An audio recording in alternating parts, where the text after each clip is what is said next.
Now it's time for Inspirational Women and my guest, Amy Shira Teitel, a space flight historian, one of very few academically trained women in this field. She's an author and public speaker and mastering YouTube these days for some virtual book tours. But that's jumping ahead. Amy's new book and our focus this morning is Fighting for Space, about two female pilots with a fascinating history that we really know so little about, but owe to ourselves to be educated about. So today we find out more, and then we have the time to get reading and learning. Amy Shira Teitel, good morning. It is so great to connect with you this morning. Good morning. Thank you so much for having me.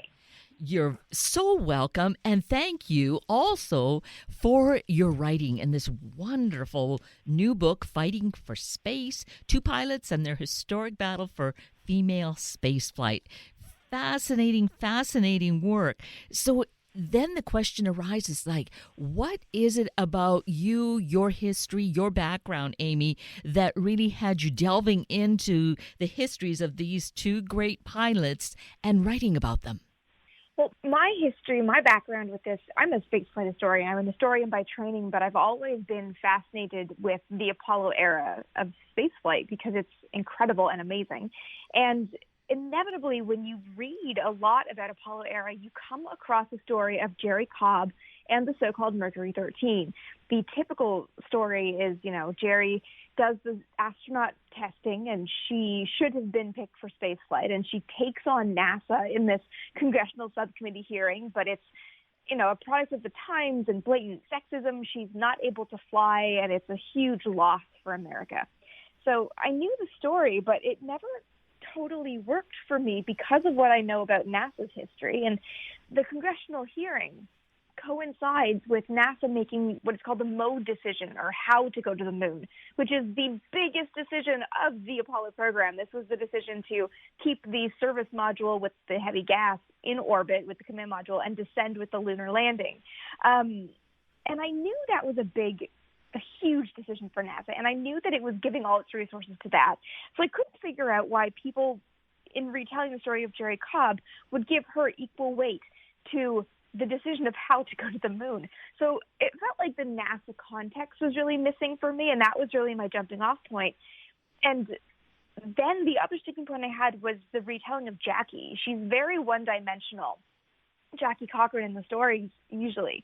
She's just the villain, like a Disney villain with no backstory. She comes in, testifies in this congressional hearing against women in space, and then goes home to hang out with her pet raven.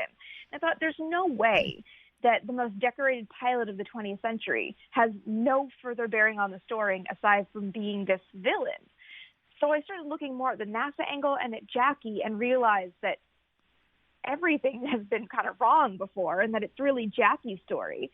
Everyone fits into her timeline, and that with the context, it becomes much more realistic. And I'd never heard of her before. Actually, quite honestly, I didn't even know Jerry Cobb as a personality, probably because I just never really looked that deeply into space flight. So these two women are phenomenal personalities, characters, so driven and so intelligent. It's just amazing. And so I'm grateful that you have really done all that research, because it took you years to research the history, right? Yeah, it did. It was about 3 years of research. And honestly, I knew very little about Jackie when I started writing. I kind of knew who she was. I'd heard this name. I've always been kind of more on the space side than the aviation side of things. We're talking about the old things in the air. But as soon as I started reading about her, I was immediately fascinated and wondered why I hadn't heard of her. And I think it's, she's kind of faded from popular consciousness because she did die a long time ago. She died in 1980. And she didn't die under mysterious circumstances like her good friend Amelia Earhart. She didn't die wealthy with a fund set up to perpetuate her name. She kind of died poor and alone. And I think that contributed to her not really having much of a legacy. So I was so excited to be able to dig in, and really I tried, and I hope I did bring her back in a way that will keep her alive in people's memories, because she's such a phenomenal character. And with Jerry, I think she's someone that you know if you know space, because the story gets picked up fairly regularly in the media. Someone reads about it and thinks, why does no one know about this, writes about it. It's always that same feminist epic story. And I was really pleased to be able to give her a dose of reality as well. And a lot of it came from Jackie, actually, because Jackie kept every letter that she ever sent or was sent. And I have copies of a lot of it now. And everything I could find that mentions Jerry Cobb, I grabbed it. So I have a lot of insight into these women from themselves and each other, which is nice. Yes, because it really gives us this, I'm going to say, fleshed out personality. They're like real people that you feel that you are walking hand in hand with, even though it's obviously we didn't, because, looking at Jackie, she was born in 1906. So, thinking back to that time and thinking, well, when you share with us her early story, her childhood, and, her tenacity that came from that, in that era, it's just amazing for her to become the woman that she did, and that she flew, and how she got there. Yeah, she has such an amazing backstory. That was probably one of my favorite things to dig into, just because I'm an archive nerd and I love finding those things. I was actually able to find her through a very nice clerk in, I think, Montgomery, Georgia, was able to actually find her divorce records from 1926. So I have a copy of that, which is it's incomplete, unfortunately, because some things have been lost. But, a nearly 100-year-old document, I have a copy of it so that I could make sure I had whatever details I could extrapolate from that. But, thankfully, both Jackie and Jerry wrote memoirs. And, memoirs are self-serving, and in both of their cases, they were written with an agenda. For Jackie, it was her bid for Congress in 1956. For Jerry, it was trying to plead her case to go into space in 1963. So both of these stories, you kind of have to take them with a grain of salt, but it gives a really interesting jumping off point for the personal experiences and kind of how they felt about certain things. And then I was able to couple that a lot with, in the case of Jackie, she had diary entries and letters, and everything is all in the Eisenhower Library, because she was just friends with Eisenhower, like you are. Being able to kind of match what she was writing in her memoir with letters or with memos, official documents that came from her wartime service or her flight records that had to be ratified. All of that is a record. And oftentimes I thought when she and Jerry overlap, they overlap, for example, in 1959, Jerry flies a record at an event that Jackie puts on. The absence of Jackie talking about Jerry's flight record in all of her files about this event, that said as much to me as if there had been a record of Jerry's flight in Jackie's files. So there's a lot to be gained from the way they do or do not talk about each other throughout their lives, because they do cross in more than just the space flight element. And it's this life that is so fascinating, walking with Jackie through the various experiences. I mean, she was definitely driven, and yet there was kind of a naturalness to it, like you're saying, being friends with Eisenhower, but she was friends with Lyndon Johnson. To have that kind of just natural movement and just access to these people, and Amelia Earhart being best friends with her. I know that was one I did not know before I started reading Jackie's memoirs. I was sort of reading this thing and thinking, this is insane. How do we all know about Amelia and we don't know about you at all? And I was so I kept having these feelings of Jackie invented everything down to her name. Not to give away the spoiler to anybody listening, but she was born Bessie Pittman and she created Jackie Cochran, and even that story is insane. Before she was in her 20s, her life was wild. And I just thought, okay, she invented her name. How much do we have to assume she invented in everything else? And being able to find little pieces of the story to collaborate or corroborate her stories. It's just wild. I mean, I write at one point that she and Amelia took that electric flight across the country before, but not long after they'd met, and it cemented their friendship. And I actually have the book that Amelia inscribed to Jackie. So I know it was a real thing that happened and that it was a strong friendship because I have this artifact of it. The story of her and Floyd having a discussion about whether or not she should make the round-the-world flight in 1937, 2 months before she disappears.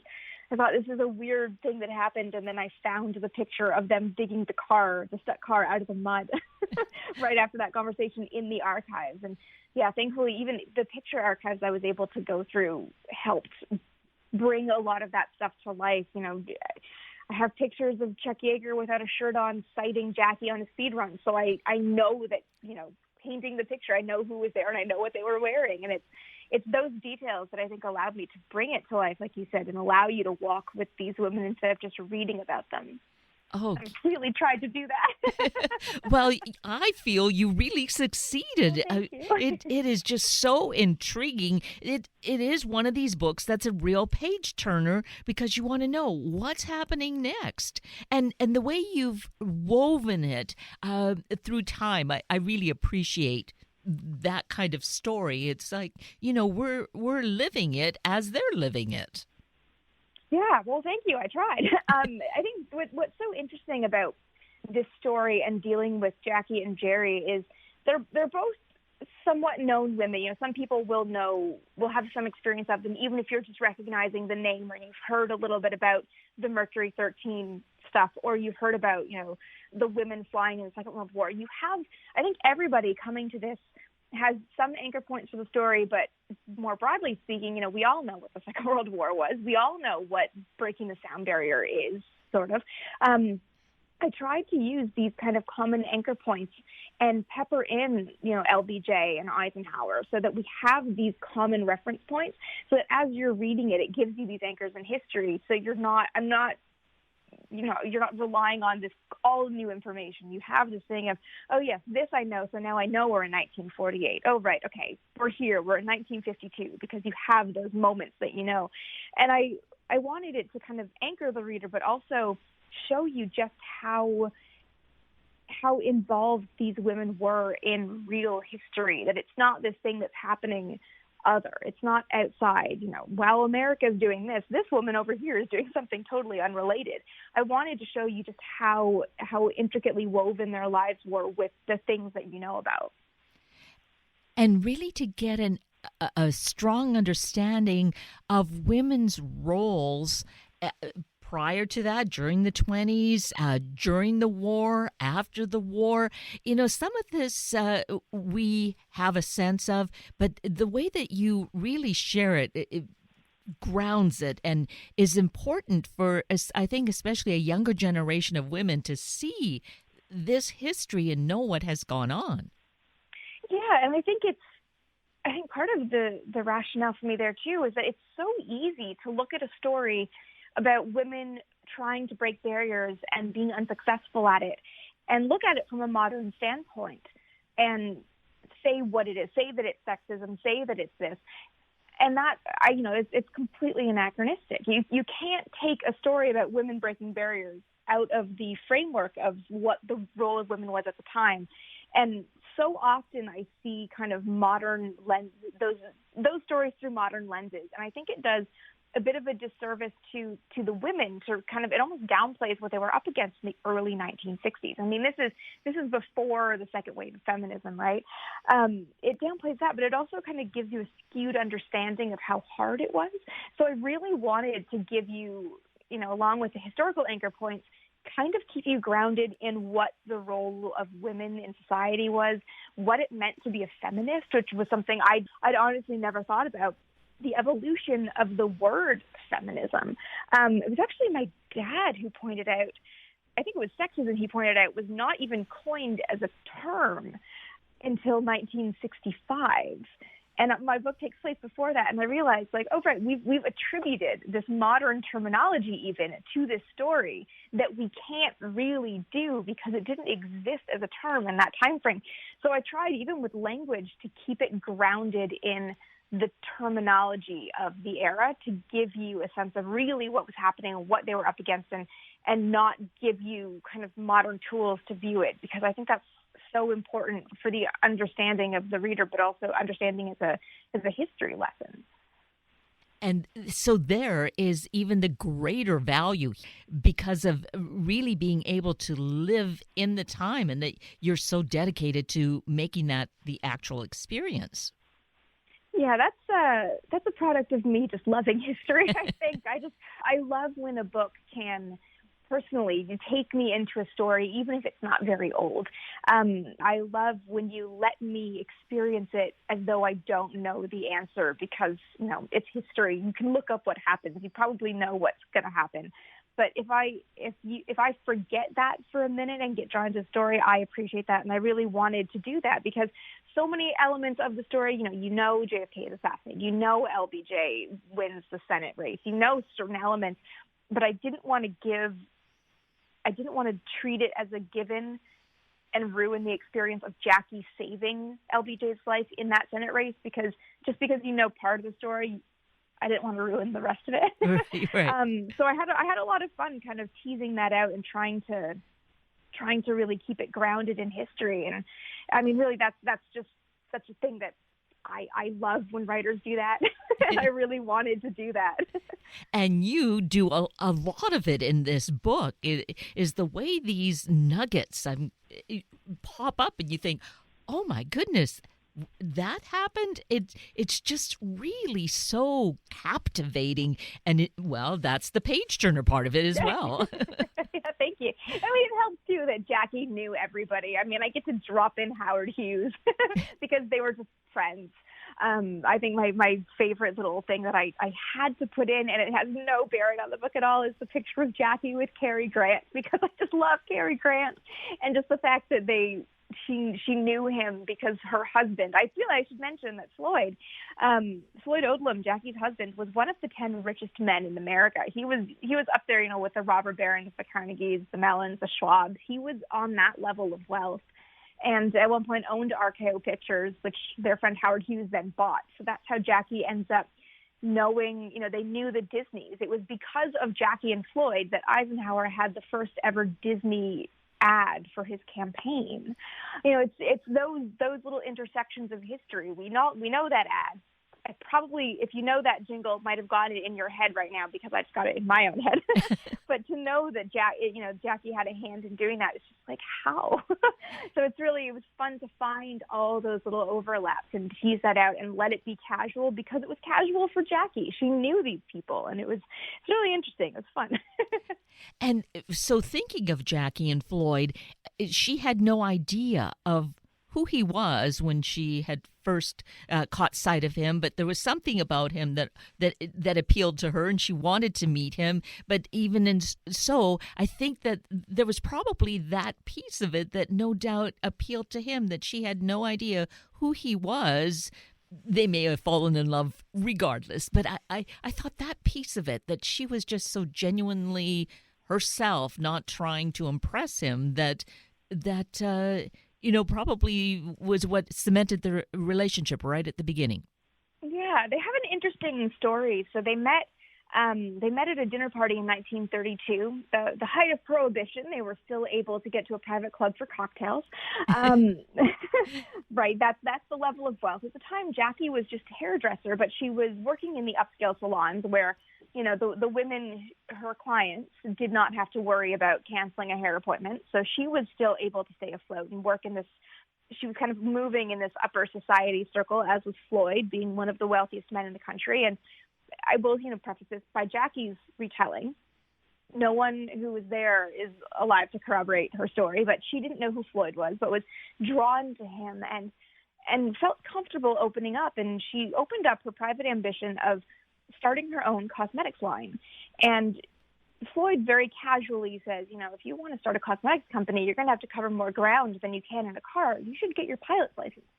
And that was what launched Jackie into flying, which is wild because you don't just start to fly for fun. I mean, it's hard and it's dangerous at the time. In 1932, it was very dangerous, not to mention very expensive. And that launched Jackie on this whole career path as an aviatrix. It wasn't something she grew up with. Like you mentioned, she was born in 1906. She was born right after flight was born, and she was born into poverty. It's not like she was surrounded by this new technology. So she proved to be a natural aviator and got her license in 17 days, which is unheard of by any standards, really. And she also, it's worth mentioning, never dropped that interest in launching a cosmetics company, largely with Floyd's financial help. She launched the Jacqueline Cochran Cosmetics Company in 1935.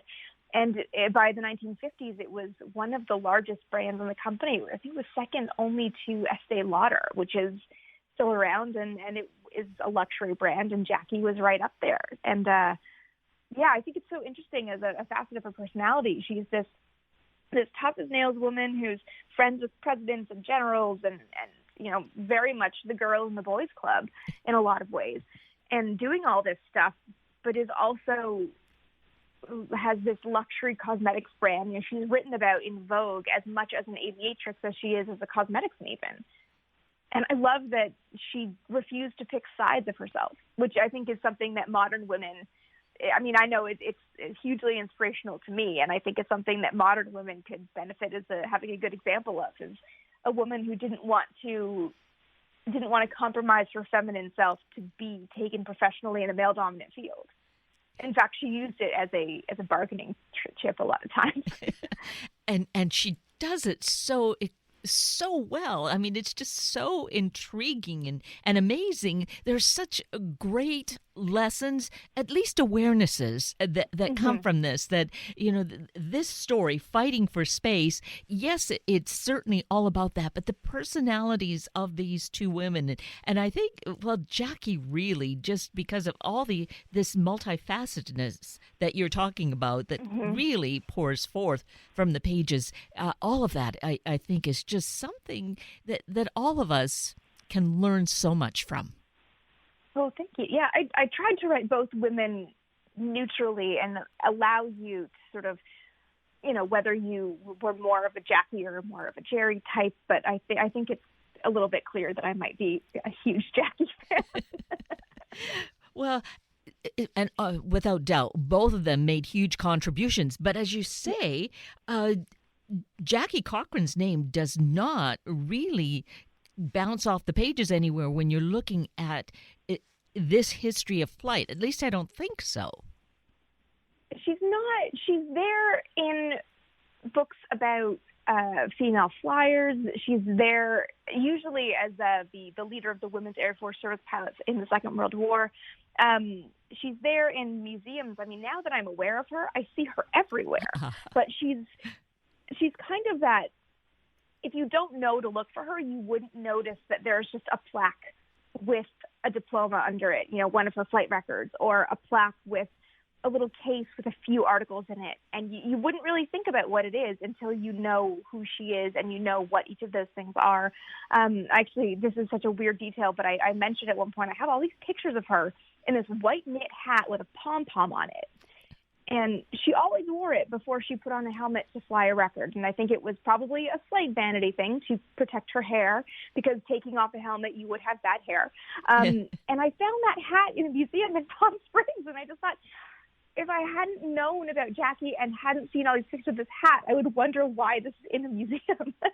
But you start to see it now. But it's so interesting that she's there, but you don't really know who she is because she's not celebrated the same way, and I really kind of wanted to fix that a little bit. I felt like she deserves so much more recognition than just being the villain in Jerry's story when her story is retold. So yeah, it was important to me to really kind of do her legacy justice.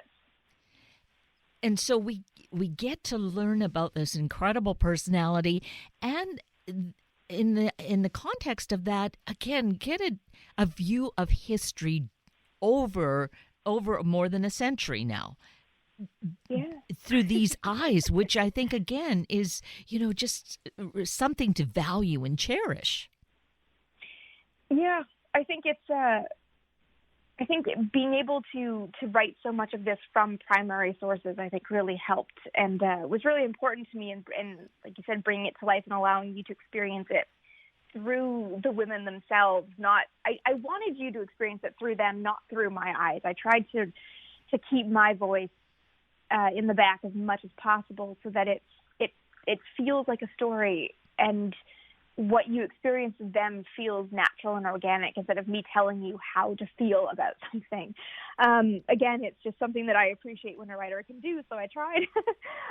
But it was fun to me to draw through all of this history and to show you a side of the Second World War that's not often talked about, or if it is, if you read about the Wasps, it's an article. It's not, there's of course there's books. There's so much to say about that facet, of course, but typically people know a little snippet, and I wanted to show you behind not only more of that, but behind the scenes of that snippet too, and really, go through the memos and the letters as opposed to the history books to build that narrative, that part of the narrative, because that's the side that no one really sees.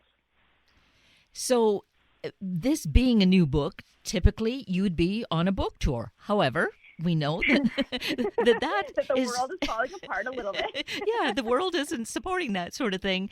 Well, not in the conventional way that we've been accustomed to. Mm-hmm. But all of us are adapting, and you have a really great way of being able to connect with the audience, with readers, with people who would be picking up this book at the bookstore, in a way that all of us can experience this at the same time and keep getting more of it. And how are you doing that, Amy?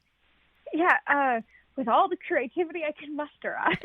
I realized that, instead, typically a book tour is giving the same talk, the same reading in various locations. I can't go to various locations right now, so I figured I will use the location I have, which is my YouTube channel, and give a different talk every week. So it's sort of a book tour, a virtual book tour, but instead of touring the country, I am touring the book, being through the book, not physically touring the book. So what I'm doing every Thursday at about 1:30 Pacific, I am going live on my YouTube channel. It's The Vintage Space. If you Google The Vintage Space, you'll find me. And every week I discuss one element of the story, or one character, or one thing that I think is either unexplored, not explored enough in the book, because at some point you have to stop writing, something that I think is worth having a more one-off discussion about, or something that I think is, related but didn't make it in. And I do a live discussion. It's anywhere between an hour and a half, depending on if people ask questions or not. Before that, I put up an article on my blog on Medium, also called The Vintage Space, about the topic at hand. So you have a chance to read the article beforehand. You can leave me questions on Medium, on Twitter, on the YouTube community tab page that I post it. If you are a patron follower, you can leave it there as well, and I absolutely take your questions into consideration, or on my Facebook page. So I curate them beforehand. I give my talk on the YouTube channel, and I try to manage some of the questions that are coming in during the conversation as well, which is very hard, and I'm not very good at that yet. I'm working on it. And then kind of go through your questions in real time and try to make it as interactive a discussion as I can, not being able to see or hear my audience. And the good thing is that those talks are then archived on my YouTube channel in perpetuity. They live there forever now, which is handy. So this week, tomorrow, I'm just finishing up the article now, a little behind this week, but this week we're discussing Jerry Cobb and her big romance with Jack Ford. In the book, I describe her falling in love with her boss on one of her first ever flying jobs. She's a ferry pilot in the mid-1950s. She has this, by her description, an epic romance with her boss. And I write in the author's note that there is some evidence that Jack, her lover at the time, was actually married, but his name was Jack Ford. It's extremely hard to find evidence of anything. And at the end of the day, I wanted you to feel her romance and her heartbreak more than go into the nitty-gritty of whether or not she was potentially a homewrecker at the time. So this week we're going to discuss whether or not Jerry was a homewrecker. So it's stuff like that, trying to tease that out. So that's a way to kind of get involved, to know more about the behind-the-scenes story. I'm also going to be discussing my research process and showing off some of the documents that I've been able to recover. We will be talking in detail about Jacqueline Cochran cosmetics, because I've actually been collecting ephemera that I can find. I have her makeup compacts, old bottles of hand lotion that I will never open because they just, they smell like everybody's grandmother did in the 80s. I don't know why, but that's the smell. So, going through kind of a lot of those things that, I wouldn't be able to bring necessarily everything to a book tour event. So at least this way I can virtually kind of discuss all of these more interesting facets to me and kind of show off some of the things that I've done. So I'm trying to keep it alive and keep momentum and excitement growing with the platform that I have. That's the long answer. No, that's a great answer. It's fascinating and a great opportunity for us to make sure we get the book, Fighting for Space. It's so fascinating. And here, an additional opportunity that probably would never have happened except for our current circumstances, to be able to get more of the backstory. Mm-hmm. Yeah, it's exciting. I mean, usually this is the stuff that I would try to do quick YouTube videos about while traveling and being busy. So, being able to sit down and actually just kind of discuss it for an hour and a half is something that I don't normally do, and is an opportunity that people don't necessarily have with an author. So I'm trying to figure out, and I hope this is, making it something that people will be excited by. And, you see everything's linked because it's the internet, so I can easily direct you to all of the existing videos and articles. So, yeah, I'm hoping to kind of draw you into the story on more ways than just one with this. Well, I, for one, with the book Fighting for Space, think that you have done this amazing work. I'm so grateful that you have, and that you've spent all this time with us this morning. Thank you, Amy Shira Teitel. Thank you so much for having me. And with that, we're at the end of a very full hour of Inspirational Women with Amy Shira Teitel and Sunday Morning Magazine with Elise Dickerson. I'm Kate Daniels, your host, and I greatly appreciate your sharing this hour with me and these special guests. For details you might have missed or information you'd like to know, please just send me an email, kated@warm1069.com, and I'll get right back to you. Also, if you'd like to listen again or share these important stories with your family and friends, find the podcast on our Warm 1069 webpage. Simply click on the podcast tab, then look for the show and guest names. I now wish you and your family a day of hope, of being excited by positive changes. Have a week of the same, and then please plan to join me again next weekend for another hour of Sunday Morning Magazine and Inspirational Women on Warm 1069. Good morning.